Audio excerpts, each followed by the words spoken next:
Welcome to the next class of RCC, and today we will learn footings. So basically, what are footings? Footings are structural members used to support columns and walls and to transmit and distribute their loads to the soil in such a way that the load bearing capacity of the soil is not exceeded.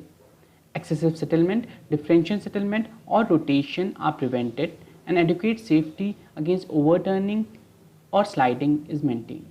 So basically footings बनाई जाती हैं इसलिए कि जो walls और columns से जो load आ रहा है वो ट्रांसफ़र हो सके सॉइल में, और विद दैट ट्रांसफ़र हम ये भी इंश्योर करते हैं कि जो प्रेशर इंटेंसिटी डेवलप होगी बिकॉज ये लोड जो डेवलप आ रहे हैं उसकी वजह से जो soil bearing capacity of the soil है वो उस प्रेशर इंटेंसिटी से ज़्यादा ही रहे, क्योंकि सॉइल बेयरिंग कैपेसिटी अगर कम हो जाएगी तो फिर डिफरेंशियल सेटलमेंट, ओवरटर्निंग और इन सारी चीज़ों के केस बन जाते हैं। ठीक है, तो फुटिंग एक स्ट्रक्चर होता है सिंपल जो वॉल और कॉलम के लोड्स को बियर करने के लिए और ट्रांसफ़र करने के लिए सॉइल में बनाया जाता है। ठीक है, इस डिफरेंट टाइप्स ऑफ फुटिंग्स होती हैं। Wall footings as the name suggest, normally wall footings load bearing walls के लोड को सॉइल में ट्रांसफ़र करने के लिए बनाई जाती हैं। कुछ इस तरह से वॉल फुटिंग्स होती हैं जैसे फिगर में मेंशन है। ठीक है, next, isolated or single footings are used to support single column. This is one of the most economical types of footings and is used when columns are placed at relatively longer distances.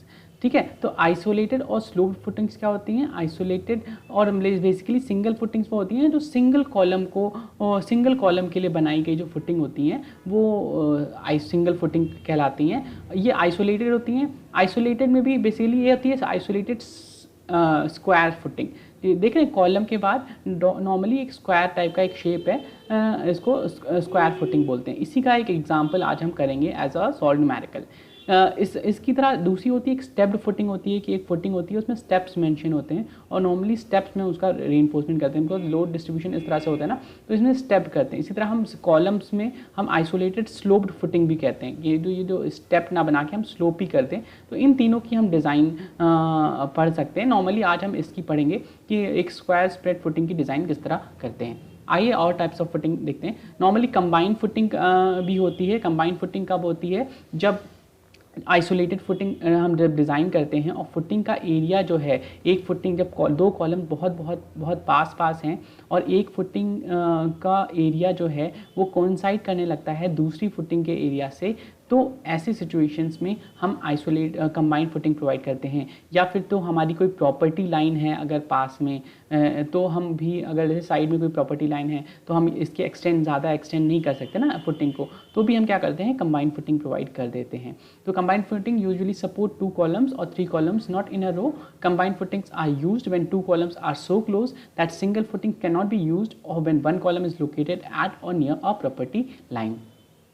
ठीक है, next है हमारी cantilever और strap footing. Cantilever और strap footing basically material को बचाने के लिए जब कंबाइंड फुटिंग होती है तो कंबाइंड फुटिंग पूरी ना करके हम उसको एक स्ट्रैप बीम से कनेक्ट कर देते हैं, तो इसकी वजह से जो हमारा मटेरियल है वो बच जाता है और इसकी वजह से थोड़ा इकोनॉमिकल पड़ती है और लोड ट्रांसफ़र भी हो ही जाता है, तो थोड़ी इकोनॉमिकल पड़ती है। इसलिए हम कंटिन्यूस जहाँ पे कंटिन्यूस नहीं प्रोवाइड कर देते वहाँ स्ट्रैप कर पाते हैं कि जहाँ पे एक बड़ी फुटिंग है उसके आगे एक छोटी सी फुटिंग है तो दोनों को हमने एक स्ट्रैप बीम से हमने क्या कर दिया, हमने कनेक्ट कर दिया। तो इसे बोलते हैं स्ट्रैप फुटिंग और कैंटिलीवर फुटिंग। कंटिन्यूस फुटिंग होती है। Continuous footing support a row of 3 or more columns. They have limited width and continue under all columns, मतलब इनकी विथ छोटी होती है और ये नॉर्मल ऑल कॉलम्स को कंटिन्यू करती हैं, कंटिन्यूस फुटिंग कहलाती हैं। कंटिन्यूस कॉलम्स अगर साथ कॉलम्स लगे हैं, क्लोजली लगे हैं, तो हम इसे प्रोवाइड करते हैं। दूसरी होती है रैफ्ट एंड और मैट फाउंडेशंस। रैफ्ट और mat foundations consist of 1 footing usually placed under the entire building area. They are used when soil bearing capacity is low, column loads are heavy, single footings cannot be used, piles are not used and differential settlement must be reduced.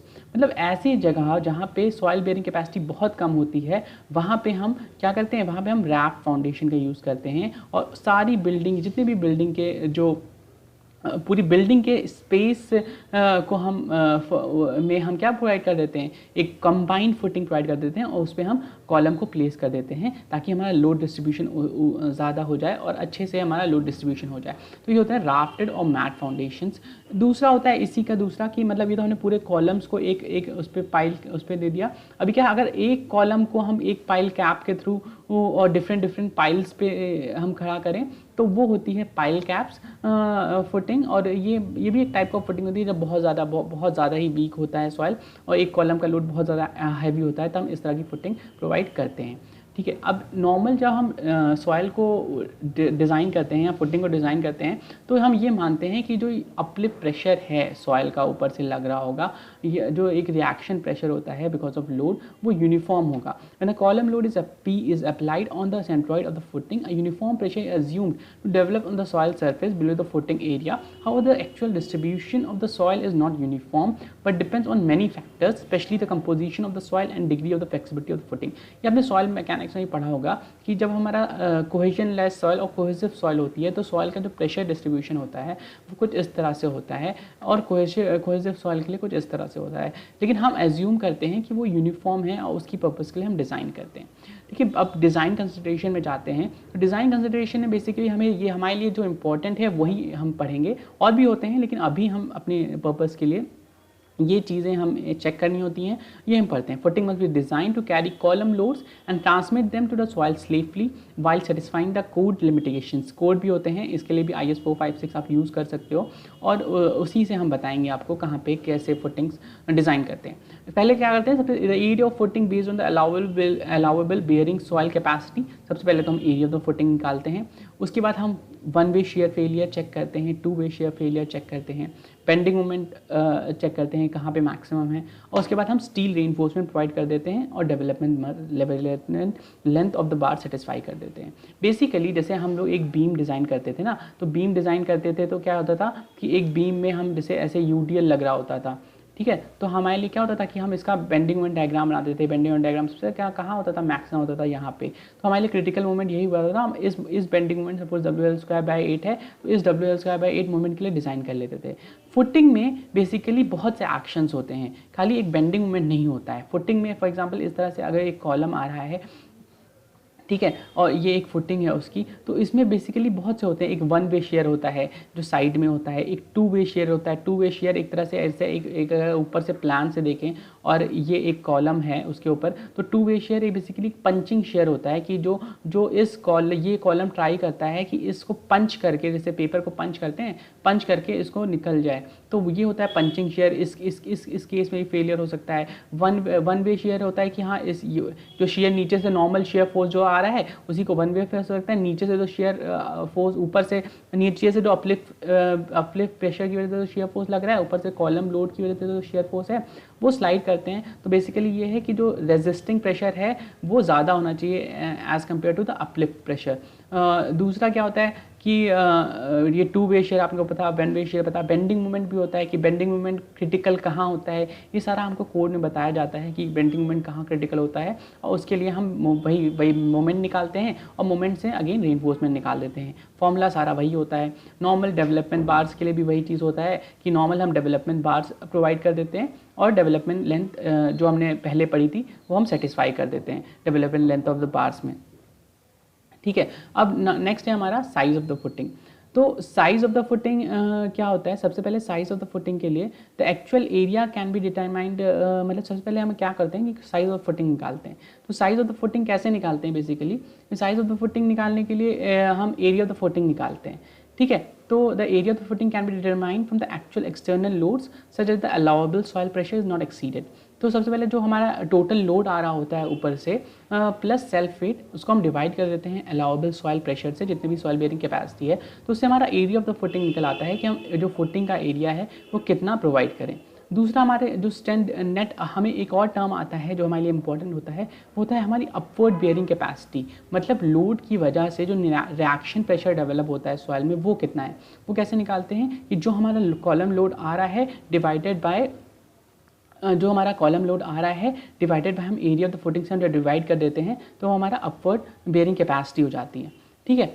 तो ये इस तरह से करते हैं। कुछ ये हमारे कोडल प्रोविजंस हैं जो ये बता रहे हैं कि जैसे शेयर, जहाँ जैसे वन वे शेयर है तो वन वे शेयर कहाँ होता है, वन वे शेयर कहाँ क्रिटिकल होता है, वो होता है one way share for example इस तरह से एक फुट कॉलम है और ये फुटिंग है, ये कॉलम है, तो वन वे शेयर होता है eight a distance d from the face of the column.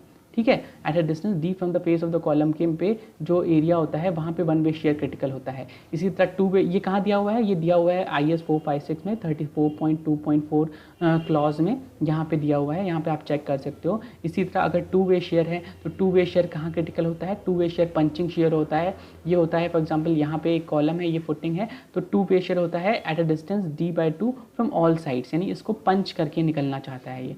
ठीक है, तो इस तरह से एक eight a distance d/2 from the face of the column पे हमारा टू वे शेयर लगता है। अगेन ये सब जो चीज़ें हैं जब हम न्यूमेरिकल करेंगे तो अच्छे से समझ में आएंगी।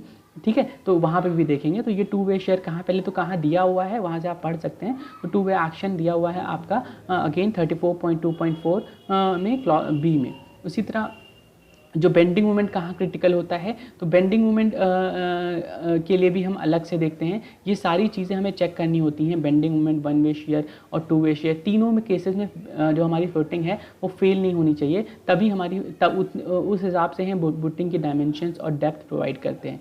ठीक है, तो ये होता है बेंडिंग मोमेंट के लिए कहाँ प्रोवाइड होता है, eight the face of the column और पेडेस्टल। तो अगर हमारी कैसी, मतलब अगर सिंगल आइसोलेटेड फुटिंग है तो कहाँ पे प्रोवाइड होगा, फेस ऑफ द कॉलम या पेडेस्टल पे होगा। इसी तरह वॉल फुटिंग के लिए भी होता है और डिफरेंट डिफरेंट फुटिंग्स के लिए होता है। तो जैसा केस होगी मेरी, जैसी फुटिंग्स होगी उस हिसाब से हम उसको प्रोवाइड करेंगे। ठीक है, अब नॉर्मल हम ज़्यादा डिटेल में नहीं जा रहे, हम एक सिंपल न्यूमेरिकल करके एक क्वेश्चन को बताने की कोशिश करते हैं कि उसको करेंगे फुल्ली, ताकि आपको समझ में आ जाए कि हाँ कैसे होता है।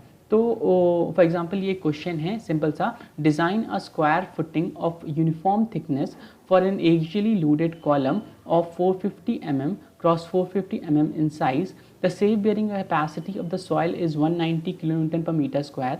Full stop. Load on the column is 850 kN. Use M20 concrete and Fe415 steel.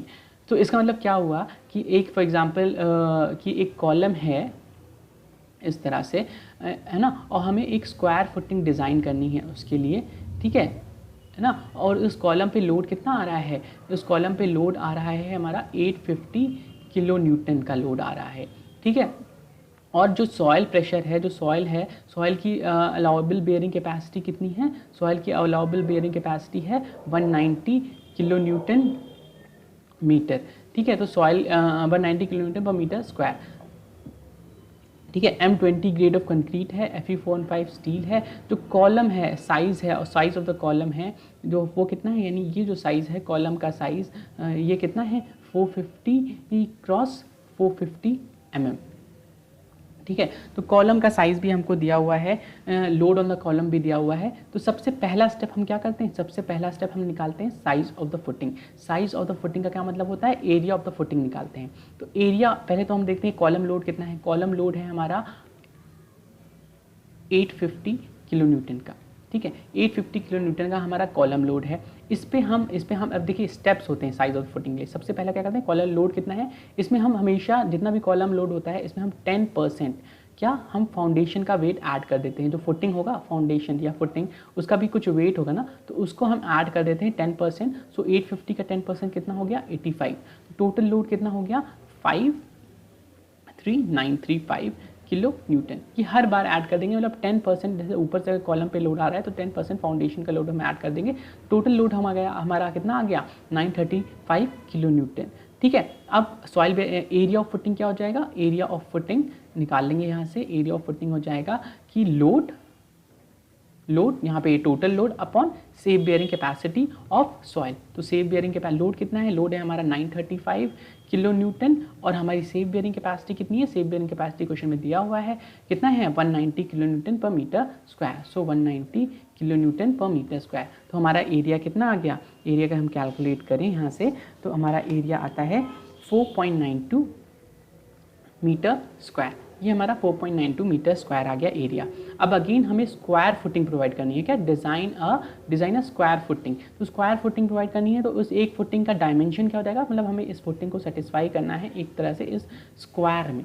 ठीक है। तो स्क्वायर में प्रोवाइड करना है, उसका एरिया 4.90 स्क्वायर है। तो साइड्स कैसे निकालेंगे, साइड्स मान लीजिए ए मान लेते हैं, एरिया है, तो क्या हो जाएगा 4.92 is equal to A square. तो यहाँ ए आ जाएगा रूट ऑफ 4.92 मीटर, ठीक है। तो ये कितना हो जाएगा, ये हो जाएगा 2.22 मीटर, ठीक है। 2.22 हमारी एक साइज़ आएगी। इसको हम एज्यूम कर लेते हैं कि फॉर एग्जांपल ये 2.22 नहीं है, मतलब हम जैसे 2.22 हमने कैलकुलेट किया है 2.22 मीटर, ठीक है। इसको हम नॉर्मली थोड़ा बढ़ा के भी हम लिख सकते हैं, सपोज 2.25 मीटर हमने इसको लेट अस टेक, इस तरह लिख देंगे, let us take a square footing of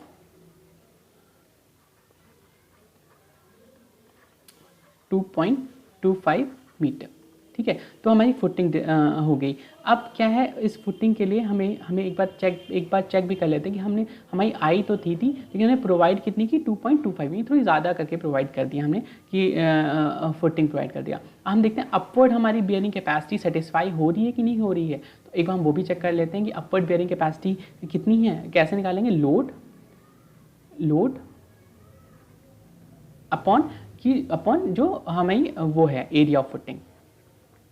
तो लोड अपॉन एरिया, लोड कितना है 850 किलो न्यूटन, 10/3 से मल्टीप्लाई कर दिए, अपॉन एरिया ऑफ फुटिंग कितना है, एरिया ऑफ फुटिंग है 2.25 इंटू 2.25, ठीक है।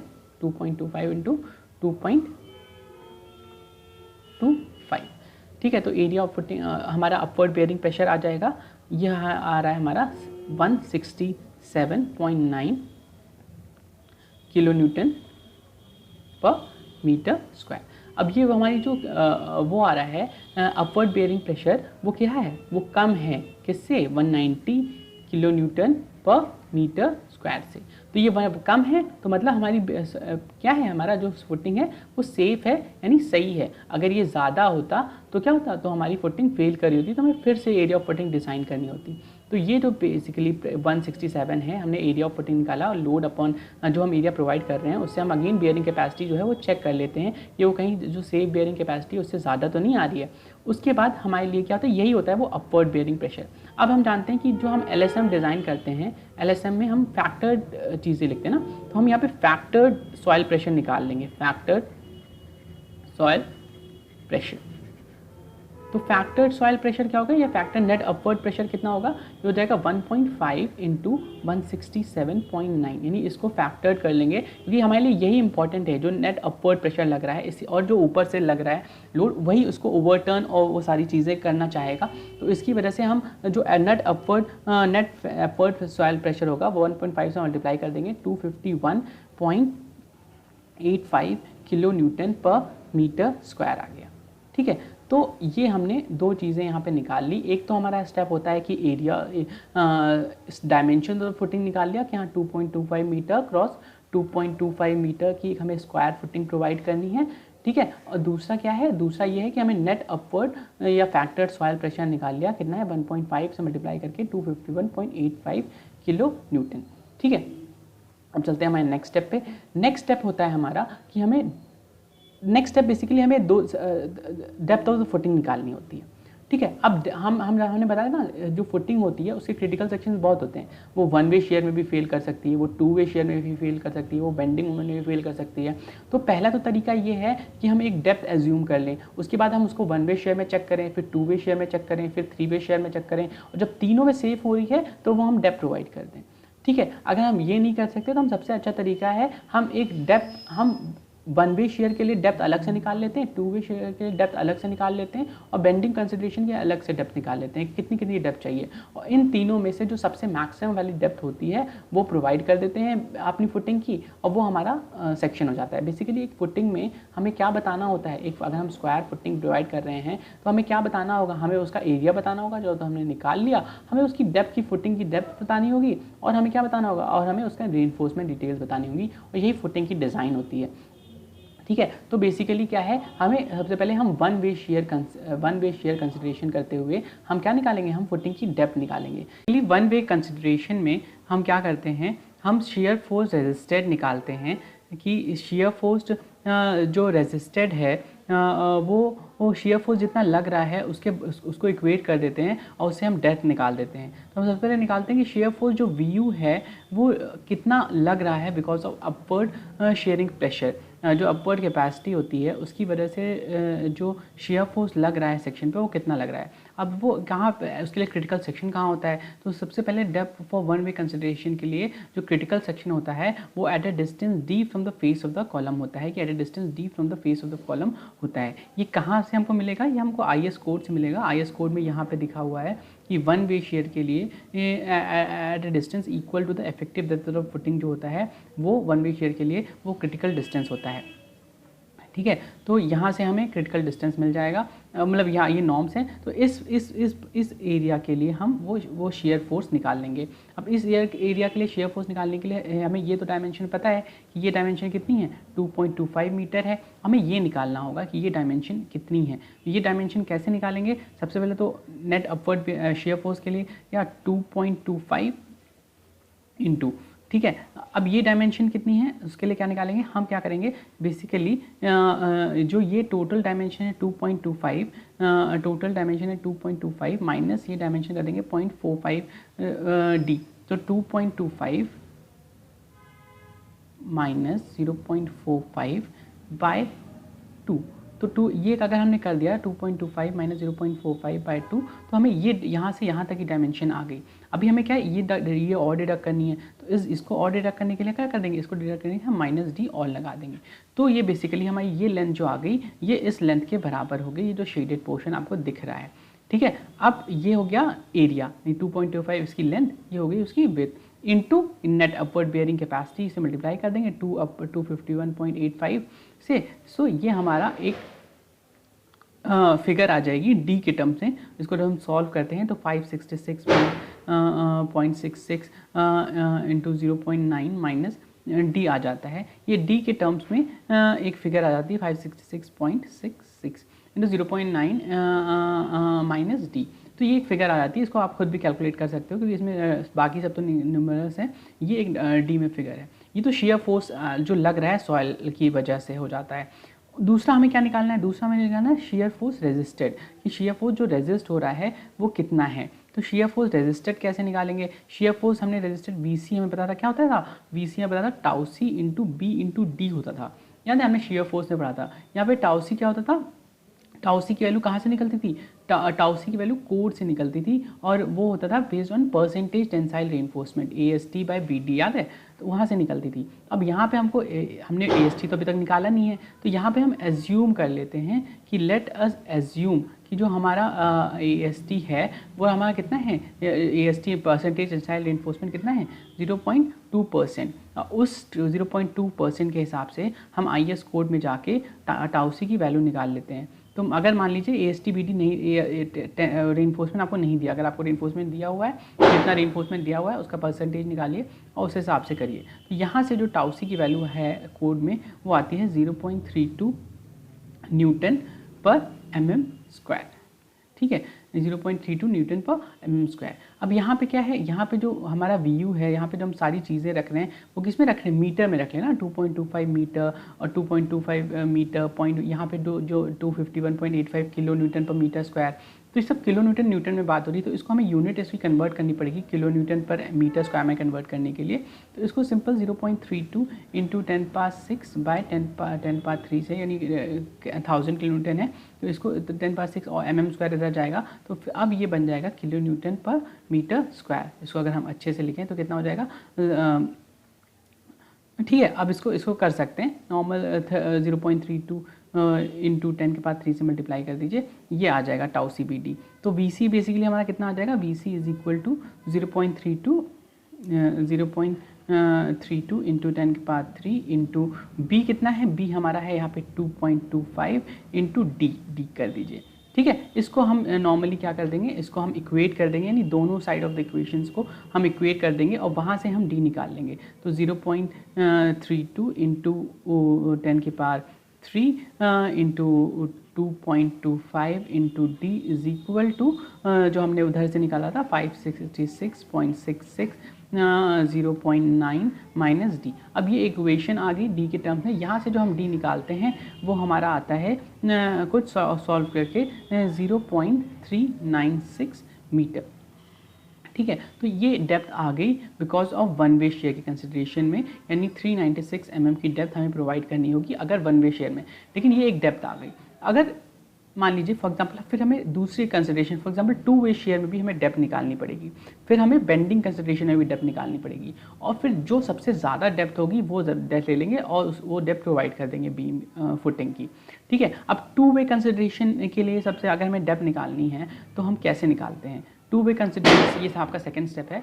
टू वे कंसिडरेशन में क्या होता है बेसिकली कि जो क्रिटिकल सेक्शन होता है वो at a distance d/2 from the face of the column होता है। और टू वे शेयर होता क्या है बेसिकली? टू वे शेयर का और दूसरा क्या नाम होता है? टू वे शेयर का और दूसरा होता है पंचिंग शेयर, कि कोई एक्शन, ये जो कॉलम है वो इस फुटिंग को पंच करके निकल जाएगा एक डाई की तरह। ठीक है, तो ये कहाँ होता है? At a distance d/2 from the face of the column होता है। तो d/2 फ्रॉम द, और ओवरऑल होता है मतलब हर तरफ। ठीक है, तो इसको कैसे निकालते हैं और इसका कैसे हम वो VU शेयर फोर्स कैसे निकालेंगे? तो इसके लिए बहुत ही आसान है। इसके हम टोटल एरिया पे निकाल लेंगे, टोटल एरिया पे लगने वाला, टोटल फुटिंग पे लगने वाला शेयर फोर्स माइनस ये जो अनशेडेड पोर्शन है उस पे लगने वाला फोर्स माइनस कर देंगे, तो उससे हमारे इस पंचिंग शेयर फोर्स की वैल्यू आ जाएगी। इसके लिए क्या करेंगे? VU इज इक्वल टू, कैसे निकालेंगे? VU इज इक्वल टू, अब टोटल कितना लग रहा है? पहले तो 251 जो है नेट अपवर्ड बेयरिंग कैपेसिटी 251.85, इधर नहीं लिखते, एक minute. VU is equal to 251.85। ठीक है, ये तो हमारी नेट अपवर्ड बेयरिंग कैपेसिटी हो गई। हमें फोर्स निकालना है ना, इसलिए तो प्रेशर से मल्टीप्लाई करना होगा इनटू टोटल एरिया 2.25 इंटू 2.25। ठीक है, तो total is minus 0.45 plus D का होल स्क्वायर। ठीक है, क्यों?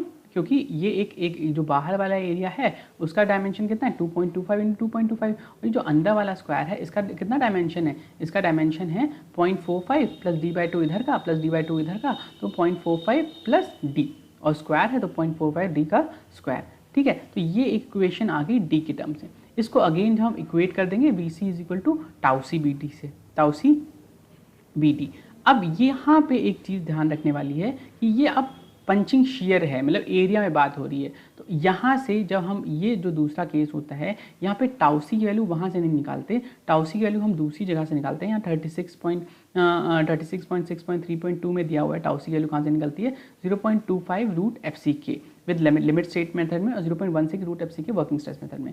तो यहाँ पे डायरेक्टली टाउसी की वैल्यू परसेंटेज टेंसाइल रेनफोर्समेंट में ना करते हुए हम डायरेक्ट 0.25 रूट FCK से हम टाउसी की वैल्यू निकाल लेते हैं। और वो कितनी आएगी? अगर हम रखें FCK 20 है हमारा, तो आती है 1.118 न्यूटन पर mm स्क्वायर। अगेन इसको जब हमें कन्वर्ट करना होगा किलो न्यूटन पर mm स्क्वायर में, तो हम 1000 से मल्टीप्लाई कर देंगे, तो 118 किलो न्यूटन पर मीटर स्क्वायर हो जाएगा। यहाँ पे एक और चीज़ होती है, यहाँ VC के B0D हो जाता है, क्योंकि पहले क्या था? पहले तो shear force one way share में क्या था? ये सेक्शन था खाली ना। अभी क्या है? टोटल पूरे साइड्स पे शेयर लग रहा है। ठीक है, तो ये जो B ना रह के अब ये B0 हो जाता है। और B0 क्या होता है? B0 होता है पेरीमीटर, टोटल पेरीमीटर, यानी टोटल बाउंड्री जो है उस पर लग, क्योंकि पंचिंग है, पंच हो रहा है यानी, तो इसको रेजिस्ट तो पूरा पेरीमीटर करेगा ना। तो ये यहाँ पे B एक साइड नहीं होती, यहाँ पे B पूरा हो जाता है, यानी 0.45 plus D, 0.45 plus D, 0.45 plus D, 0.45 plus D. ठीक है, तो ये क्या हो जाएगा? VC कैसे निकालेंगे? VC निकालेंगे 118 इंटू 4, आप कर सकते हैं 4 इंटू 0.45 प्लस डी इंटू, अब यहाँ पे जो डी है वो भी मल्टीप्लाई कर दिए, तो ये आ गया। ठीक है, अब क्या करेंगे? इन दोनों को हम इक्वेट कर देंगे, यानी जो शेयर फोर्स है उसको शेयर रेजिस्टिंग फोर्स से इक्वेट कर देंगे, और यहाँ से एक डेप्थ, यहाँ से एक फॉर्मूला निकाल लेंगे, और इससे हम डी को कैलकुलेट कर लेंगे। सिंपल अगेन एक क्वाड्रेटिक इक्वेशन बनेगी। इधर इस साइड को इक्वेट कर दीजिए, इस साइड के, तो एक क्वाड्रेटिक इक्वेशन बनेगी, और वहाँ से हम डी निकाल लेते हैं। ठीक है, वहाँ से हमारा डी निकल के आता है, जब हम कैलकुलेट करते हैं तो वहाँ से निकल के आता है D इक्वल टू 0.367 7 मीटर, या अपने घर पे कैलकुलेट करके देख लीजिएगा। ठीक है, लास्ट हमारा केस होता है, थर्ड केस जिसकी बात करते हैं वो है depth of footing from bending moment consideration, कि बेंडिंग मोमेंट कंसिडरेशन की वजह से हमारी डेप्थ ऑफ फुटिंग कितनी आ रही है। ठीक है, तो बेंडिंग मोमेंट पे अब हमें पता करना होगा कि बेंडिंग मोमेंट सबसे ज़्यादा होता कहाँ है। तो बेंडिंग मोमेंट का जो उसी में क्लॉज लिखा हुआ है कि बेंडिंग मोमेंट कहाँ पे होता है, वही उसी में बेंडिंग मोमेंट का क्लॉज है यहाँ पे IS 456 में, कि at the face of the column और pedestal footing supporting concrete column, यानी फेस ऑफ द कॉलम पे जो वो होता है बेंडिंग मोमेंट, जो कहाँ पे सबसे ज़्यादा मैक्सिमम होता है, बेंडिंग मोमेंट होता है सबसे ज़्यादा फेस ऑफ द कॉलम पे। तो ये एक कॉलम है और ये एक फुटिंग है, तो बेंडिंग मोमेंट सबसे ज़्यादा कहाँ होगा, फेस ऑफ द कॉलम पे होगा। तो इस फेस ऑफ द कॉलम के हिसाब से हम बेंडिंग मोमेंट निकाल लेते हैं। तो बेंडिंग मोमेंट निकालना है इस फेस ऑफ द कॉलम पे आसान है, नॉर्मल अगेन सारी चीज़ें वही हैं। ये लेंथ आपको निकालनी होगी, ये लेंथ तो आपको पता है कितनी है, 2.25 है, और नेट अपवर्ड बियरिंग कैपेसिटी से मल्टीप्लाई कर देंगे। तो सबसे पहले तो हम फोर्स निकालेंगे, फोर्स कितना हो जाएगा, फोर्स हो जाएगा this area into this bearing capacity into, अब ये क्या लगेगा कहाँ पे, ये लगेगा इसके हाफ पे, है ना। जैसे मोमेंट निकालना है तो मोमेंट कितना होता है, फोर्स इंटू डिस्टेंस,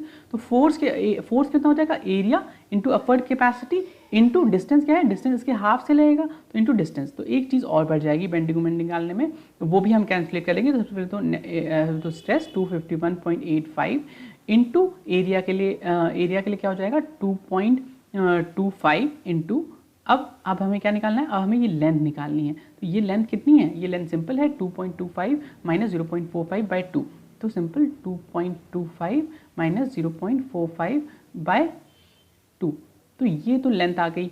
ठीक है, ये लेंथ आ गई। अब ये तो फोर्स हो गया, जिससे शेयर फोर्स निकालते थे। अभी क्या है, बेंडिंग मोमेंट निकाल रहे हैं। तो बेंडिंग ये फोर्स किस डिस्टेंस पे लगेगा, ये डिस्टेंस एक d/2 डिस्टेंस पे लगेगा, यानी इसके हाफ का ये डिस्टेंस कितनी है, ये डिस्टेंस है 2.25 माइनस 0.45/2, तो इसका हाफ कितना हो जाएगा, इसका हाफ उसी का, और आधा कर दीजिए 2.25 माइनस 0.45 डिवाइडेड बाय 4 कर दीजिए और आधा कर दीजिए। ठीक है, तो ये आपका आ गया बेंडिंग मोमेंट। यहाँ से हम बेंडिंग मोमेंट निकाल सकते हैं। यहाँ ये सारी न्यूमेरिकल फिगर्स हैं, इसको आप मल्टीप्लाई कर देंगे तो यहाँ आपका बेंडिंग मोमेंट आ जाएगा। इसको कैलकुलेट जब हम करते हैं तो 229.498 इंटू 10⁻⁶ न्यूटन mm आता है हमारा बेंडिंग मोमेंट।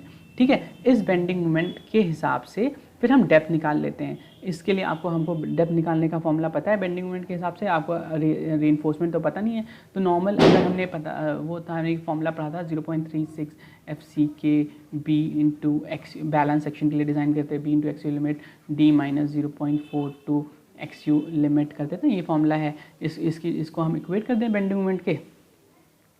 बेंडिंग मोमेंट कितना है, बेंडिंग मोमेंट यहाँ पे है 229.498 है ना, इंटू 10⁻⁶, इससे इक्वेट कर दीजिए तो यहाँ आपका बेंडिंग मोमेंट निकल आएगा।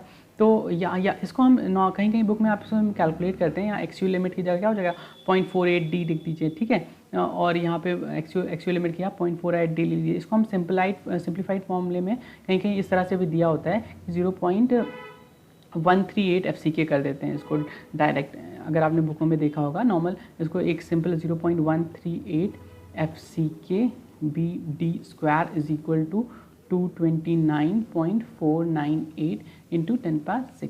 ठीक है, यहाँ से हम FCK हमें पता है FCK कितना होता है 20, B कितना है यहाँ पे, B वही 2250, क्योंकि अगर हम यहाँ 10⁻⁶ में कर रहे हैं तो यहाँ पे B हमें 2250 लेना पड़ेगा। ठीक है, तो वहाँ से हम D निकाल लेते हैं। तो यहाँ से जैसे हम सारी वैल्यू रख दें तो 0.138 FCK कितना है 20 into 2250 into D square is equal to हो जाएगा 229.498 इंटू 10⁻⁶। ठीक है, यहाँ से फिर हम D निकाल लेंगे तो D हमारा आ रहा है यहाँ से 192.24 mm। ठीक है, तो हमने तीनों D निकाल लिया। बेंडिंग मोमेंट से D कितना आ रहा है, बेंडिंग मोमेंट से D आ रहा है हमारा 192.24 mm आ रहा है। ठीक है, और टू वे शेयर से कितना आ रहा है, टू वे शेयर से हमारा D आ रहा है 367 या 367 mm आ रहा है हमारा टू वे शेयर से। ठीक है, और वन वे शेयर से कितना आ रहा है, वन वे शेयर से आ रहा है हमारा 396 mm या हम मीटर में बात करें तो 0.396 और या 0.367 और 192.4। तो सबसे ज़्यादा किससे आ रहा है? सबसे ज़्यादा वन वे शेयर से आ रहा है। तो हमारी डेप्थ हम डेप्थ ऑफ फुटिंग क्या ले लेंगे, यानी इफेक्टिव डेप्थ हम फुटिंग ले लेंगे 396 mm। हम क्या ले लेंगे? अपनी इफेक्टिव डेप्थ ऑफ फुटिंग ले लेंगे। अब ओवरऑल डेप्थ क्या होती है? ओवरऑल डेप्थ होती है हमारी effective depth plus clear cover या इफेक्टिव कवर। तो अगर हम माने 396 mm है और इसमें हम मतलब इसको हम एज्यूम कर सकते हैं कि सपोज 400 mm हमारी हो गई इफेक्टिव डेप्थ। तो इसमें क्लियर कवर मानते हैं, क्लियर कवर मान लीजिए आप लोग हमारा 60 mm का, ठीक है। और मान लीजिए अगर हम 10 mm या 8 mm से डिज़ाइन करते हैं तो सेंटर ऑफ रेनफोर्समेंट, अगर हम डाया ऑफ बार्स अगर हम डिज़ाइन करेंगे 10 mm सपोज 20 mm बार से, तो हाफ ऑफ वो भी ले लेंगे, तो उसकी वजह से 10 mm और ऐड कर लीजिए, तो टोटल डेप्थ मान लीजिए कितनी हो जाएगी 470 mm, जिसमें 60 mm क्या है? क्लियर कवर है, और जो वो है जो डायर का साइज़ होता है 10 mm का वो। तो हम एज्यूम कर लेते हैं, let us adopt the overall depth as 470 mm और इफेक्टिव डेप्थ कितनी है? इफेक्टिव डेप्थ हमारी है 400 mm फुटिंग की। तो हमें फुटिंग की डायमेंशन आ गई। अब हमारा नेक्स्ट स्टेप क्या होता है? अब हमारे नेक्स्ट स्टेप में हमें रेनफोर्समेंट निकालना होता है कि रेनफोर्समेंट कितना होगा। तो रेनफोर्समेंट कैसे निकालेंगे और रेनफोर्समेंट निकालने के लिए क्या प्रोसीजर होता है? तो रेनफोर्समेंट निकालने के लिए सबसे अच्छा प्रोसीजर जो हमने अब तक पढ़ते आए हैं, हमें वही प्रोसीजर करना है और हमें कोई नया प्रोसीजर नहीं करना है। रेनफोर्समेंट निकालने के लिए वही प्रोसीजर है, सिंपल सा, जो अब तक ही आप पढ़ते आ रहे हैं। वो क्या होता है कि फॉर्मूला होता है ना 0.87 FI AST D - 0.42 actual limit, तो वही फॉर्मूला रखना है और उस फॉर्मूले से हम वो निकाल लेंगे हमारा रेनफोर्समेंट। तो फॉर्मूला क्या होता था? फॉर्मूला हम रिपीट कर लेते हैं, 0.87 FY AST D - 0.42 actual limit, है ना, इस तरह से होता था, इज इक्वल टू मोमेंट। अब मोमेंट कितना है? मोमेंट है यहाँ पे 229.498 इंटू 10⁻6, ठीक है। अब यहाँ पे मोमेंट देख दें, यहाँ पे 0.87 इंटू FI तो हमारा 415 है, AST निकालना है, ठीक है। और D कितना हो जाएगा? डी निकाल लीजिए, डी 0.42 इंटू डी हमें निकालना है -0.42 इंटू 0.48 एक्चुअल लिमिट डी होता है ना 0.48 डी। यहाँ से हम यहाँ पे बेसिकली हम देख पा रहे हैं, डी यहाँ पे रख दीजिएगा आप, डी यहाँ पे जो 400 है इफेक्टिव डेप्थ वो रख दीजिएगा 498 टू 10⁻6, ठीक है। तो यहाँ पे डी जब हम रख देंगे 400, तो यहाँ से AST हम निकाल सकते हैं। AST हमारा कितना आ रहा है? AST यहाँ से आ रहा है हमारा 1648.2 mm स्क्वायर, ठीक है। तो यहाँ से हमारा AST कितना आ रहा है? यहाँ से हमारा AST आ रहा है 1648.2 mm स्क्वायर। अब हमें क्या निकालना है? ये तो हमारा AST आ गया। अब ये AST जो है वो हमें चेक करना होता है कि मिनिमम है या मिनिमम से ज़्यादा है। तो ये AST हम मिनिमम AST भी चेक कर लेते हैं, यानी डिस्ट्रीब्यूशन स्टील। मिनिमम AST कितना हम प्रोवाइड करते हैं? मिनिमम AST हम प्रोवाइड करते हैं 0.12%, ठीक है। तो 0.12% मिनिमम AST है, ओके। तो 0.12% ऑफ BD कितना होगा, यानी डायमेंशन ऑफ फुटिंग का 0.12% निकाल लेते हैं। तो 1.12% क्या निकाल लीजिए? 0.12 divided by 100 into 2250 into total depth कितनी है? 470। तो यहाँ से हमने रेनफोर्समेंट निकाल लिया, कितना आ रहा है? 1269 mm स्क्वायर, ठीक है, 1269 mm स्क्वायर। ये क्या है? ये छोटा है किससे? 1648.2 mm स्क्वायर से, ठीक है। तो ये ओके है, हम कितना प्रोवाइड कर देंगे? हम इतना ही प्रोवाइड कर देंगे रेनफोर्समेंट। इसके लिए अगर हमें स्पेसिंग निकालनी होती है तो स्पेसिंग हमें निकालनी है, तो using 16 mm 5 bars, using 16 mm 5 बार से हम स्पेसिंग निकाल लेंगे। तो एक डाया का अगर हम रेनफोर्समेंट बार निकालें तो एक डाया का जो 16 mm 5 बार का होता है, एक डाया का एरिया होता है 201 समथिंग होता है, 201 पॉइंट कुछ। इसको डिवाइड कर लीजिए, तो 1648.2 को हम अगर एक डाया ऑफ द बार से हम निकाल लेंगे, एक मिनट कर लेते हैं, एक डाई का 201.06 होता है एरिया, ठीक है। इसको हम अगर एक डाई बार से एरिया से निकालेंगे तो नंबर ऑफ बार्स निकल आ जाती हैं। तो नंबर ऑफ बार्स देखते हैं कितनी निकल आती है, 1648.2 डिवाइडेड बाय 201.06। तो यहाँ से नंबर ऑफ बार्स आ रही है हमारी 8.197, ठीक है। स्पेसिंग निकालने के लिए और भी आसान है। क्या होता है स्पेसिंग, हमारी टोटल स्पेस कितनी है 2250 डिवाइडेड बाय ये नंबर ऑफ बार्स निकालेंगे 8.197, तो हमारी स्पेसिंग आ जाएगी। तो 2250 डिवाइडेड बाय बार्स कितना आ गया 274, तो स्पेसिंग कितनी आ गई 274 mm, ठीक है। तो हमारी स्पेसिंग आ गई 274 mm, ठीक है। तो हम 274 mm की स्पेसिंग पे both side 16 mm using 16 mm 5 bars, using 16 mm 5 bars, है ना। हम 264 mm की स्पेसिंग पे ऐसे ऐसे हम रेनफोर्समेंट प्रोवाइड कर देते हैं। जैसे 274 आ गया है ना, हम 274 को नॉर्मली क्या करते हैं, 274 को हम अथवा कम कर देते हैं, जैसे उसके लिए तो 270 मान लेते हैं, 270 mm, ठीक है। तो हम 16 mm 5 बार्स इस तरह से @270 mm in both direction provide कर देते हैं। 470 mm की टोटल डेप्थ हो जाती है, और ये इस तरह के हम रेनफोर्समेंट प्रोवाइड करते हैं 2250 और 2250 से, ठीक है। फाइनली हमारा एक लास्ट स्टेप रह जाता है किसका, डेवलपमेंट लेंथ का, कि हम डेवलपमेंट लेंथ कितना प्रोवाइड करते हैं। तो डेवलपमेंट लेंथ का आपने फॉर्मूला पढ़ा था LD। LD क्या होता है, LD होता है 0.87 FI 5/4 टाउ BD, ठीक है, ये LD होता था। तो LD यहाँ से हम निकाल लेंगे, क्या है 0.87 इंटू FI कितना है 415, इंटू अगर हम 16 से करेंगे तो 16/4 इंटू टॉर्जन बार्स हैं, अभी 415 होती है, तो टाउ BD वहाँ से हम निकालेंगे ग्रेड ऑफ कंक्रीट के हिसाब से, तो 1.2 होता है। अगेन इसको 1.6 से मल्टीप्लाई कर देंगे क्योंकि टॉर्जन बार्स है। तो यहाँ से अगर हम जो LD निकालते हैं तो LD हमारी निकल के आती है 752.2 mm, जो डेवलपमेंट लेंथ की स्पेसिंग होती है। तो डेवलपमेंट लेंथ कितनी प्रोवाइड करनी है हमें, 752.2 mm की। जो कॉलम जो डेवलपमेंट लेंथ कैसे प्रोवाइड होगी, तो यहाँ से जो लेंथ आती है कॉलम की और जो ये होती है, तो इसको हम डेवलपमेंट लेंथ इस तरह से प्रोवाइड करते हैं। अब इसके लिए अवेलेबल स्पेस कितनी है वो भी देख लेते हैं कि अवेलेबल स्पेस भी है हमारे पास या अवेलेबल स्पेस नहीं है। तो अवेलेबल स्पेस हम चेक कर लेते हैं कितनी है। तो स्पेस हमें 2250 तो उसकी विड्थ है ना, 2250 इसकी विड्थ है, माइनस 0.50 हम कर देंगे तो हमें ये लेंथ पता चलेगी कि कितनी लेंथ है।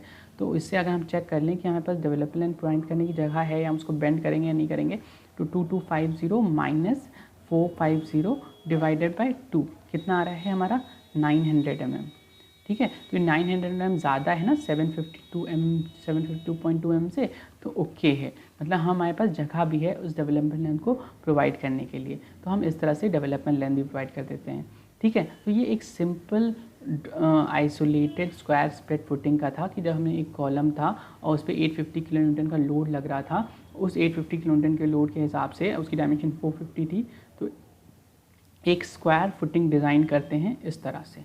कोई डाउट हो तो मुझसे पूछ सकते हैं, और नॉर्मल वीडियो लेक्चर है तो उसमें रिकॉर्ड है, इसको दोबारा रिवाइंड करके भी देख सकते हैं। क्लॉजेज कोड्स में भी सारे दिए हुए हैं पेज नंबर पे, वहाँ पे जो ये पेज है ये क्लॉज बहुत इंपॉर्टेंट है, इसको पढ़ लीजिएगा। 34.2.3 ये क्लॉज है, एक 34.2.4 है, ठीक है। एक ये सभी क्लॉजेज हैं जो हम जैसे हमारी स्क्वायर फुटिंग की जगह अगर दूसरी तरह की फुटिंग है उस तरह से प्रोवाइड करेंगे तो डिस्कस करेंगे आगे फर्दर क्वेश्चंस में। Okay, thank you.